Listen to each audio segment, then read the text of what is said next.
Hi everybody, this is 𝗨𝗏𝗏𝗧𝗏 here, your creativity coach, and this mini video is for Mary, and it's part of the 5-day photo fun event that we did last week.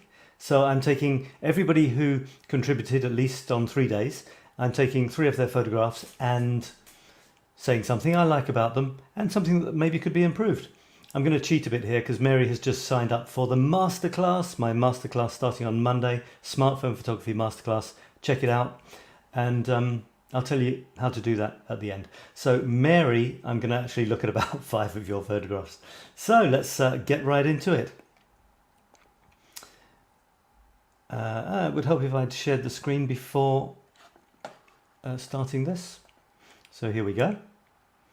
And let's. So this all took place in the smartphone photography group, and please invite people to join us so that there'll be, plenty more happening over the next months for all members of the group. So invite anyone that you know. So here's the first one from Mary, and it's a plant. So the idea was looking up, and she is looking up. She's absolutely got it.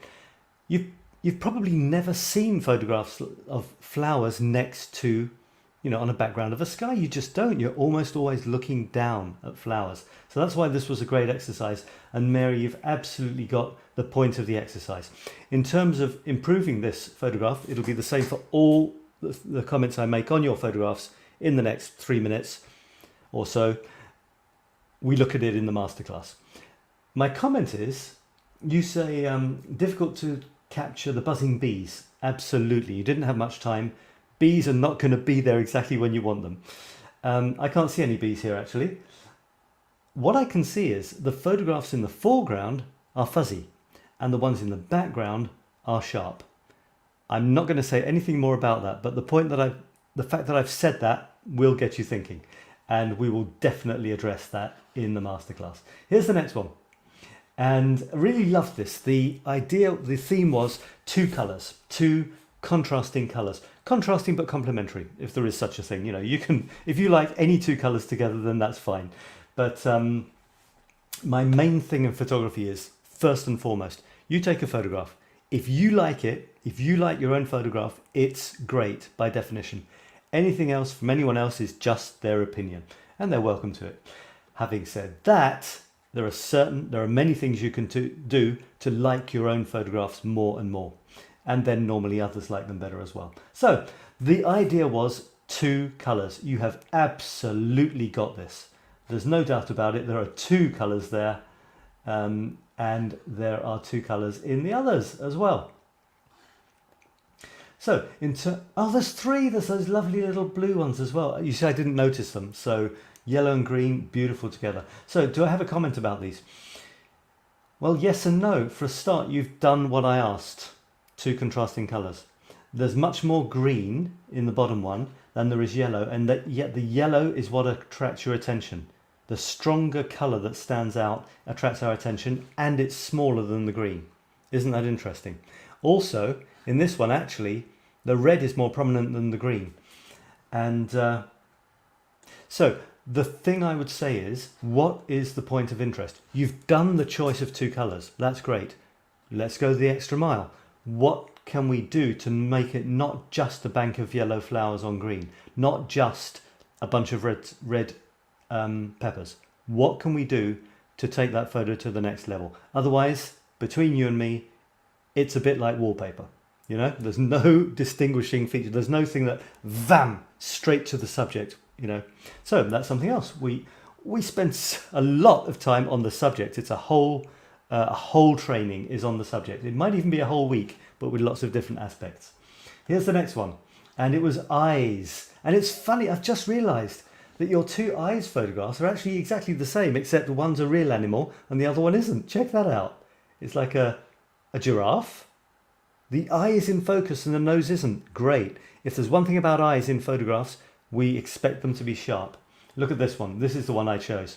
Really, absolutely beautiful. The doggy, lying down. You can see he's a lovely, loving doggy, unless you tell me in the comments afterwards that he's a killer. And he's got his friend in the background. Isn't that wonderful? So my comment on could it be any better, or, you know, could you try something else? Yes, yes, of course. You know, photographs can always be better, including mine. His friend's ears are chopped off. I am not a fan of chopping bits of living creatures' bodies off, even if it's just by the edge of the frame. So I would have tilted the camera up slightly. You'd still have had the whole of his nose in, but you'd also have had his friend's ears in too. Okay, here's the next one. I went for the roller skates. It looks like, you know, they've been dumped after a hard day's roller skating next to some nice scenic place, and they've got the wear and tear of the fun of the months and the years. So it looks like they've really served their time. And they're nice and sharp. They're really big in the picture. You know, there's no doubt about what the subject is. The background is slightly fuzzy, and what they're against is a kind of nice, non-distracting but attractive slaty type stone. Wonderful shot. Could it be improved? I'm not going to go there for time reasons. Well, you know, of course we can. We can always discuss these, can't we? And we will do, you know, in the masterclass. It's, I just can't go into how rich it is. There'll be trainings, we'll be together once a week all together, plus you'll be in your PICS-pods, which is where a small group of you, maybe 2 or 3 people, get together and discuss your photographs and the assignments each week as well, without me. Yeah. And this is the last one, and it's angles. All of them have got angles. It's great. Look what's happening here. Influences from the earlier trainings, it wasn't even a training, the earlier themes like Monday is creeping in. This one is looking up. It's put the golf club against the sky. How unusual is that? And this one is very interesting because it's actually the same principle that I said about looking up. I said getting close to a tall object like a building or a tree and look up it. This is exactly the same thing, except it's horizontal. She's got in close to the fence and she's looked along it, and you've got the same result, which is a much more impressive shot. So that's wonderful, Mary. Can't wait to see what you get up to on the masterclass, which starts on Monday. So folks, if you're watching this and you would like to join us, then please do. This is the sort of thing we get up to. Make your smartphone photography sizzle in 2021. It's a unique masterclass. Starts on Monday. You can join me now. It's the early bird pricing for a couple more days. Go to infinitecreativitynow.com/photo. It's at the bottom.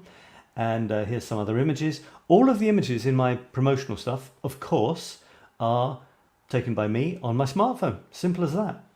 And here's the last one I'll leave you with. And it's a flower.